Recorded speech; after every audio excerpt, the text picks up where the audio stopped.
حضرت ابراہیم بن ادم کے پاس ایک نوجوان آیا، کہنے لگا میں گناہ کرنا چاہتا ہوں۔ فرمانے لگے بالکل کر، اللہ کا دیا ہوا رزق کھانا چھوڑ دے اور گناہ کر۔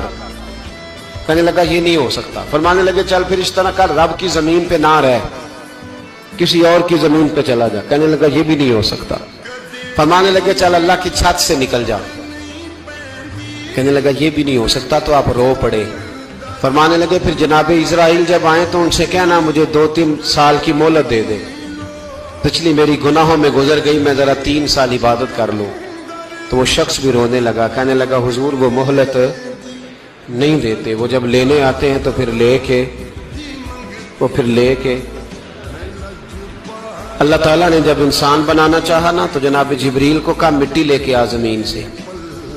حضرت جبریل نے مٹی پہ ہاتھ ڈالا تو باقی کی مٹی رونے لگ گئی، اسے جدا نہ کر۔ تو جناب جبریل چھوڑ کے چلے گئے۔ حضرت میکائیل کو بھیجا، مٹی لا، مٹی پہ ہاتھ ڈالا تو باقی کی مٹی رونے لگ گئی، چھوڑ کے چلے گئے۔ جناب اسرائیل کو بھیجا، مٹی پہ ہاتھ ڈالا تو باقی کی رونے لگ گئی، چھوڑ کے نہ جاؤ۔ تو حضرت اسرائیل فرمانے لگے تیرا رونا دیکھو کہ رب کا حکم دیکھو۔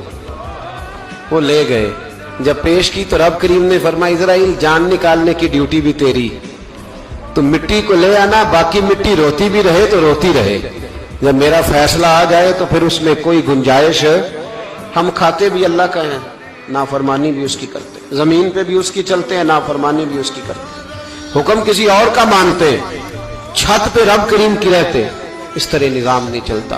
میرے بھائی یاد رکھ لو، گناہوں کی سزا میں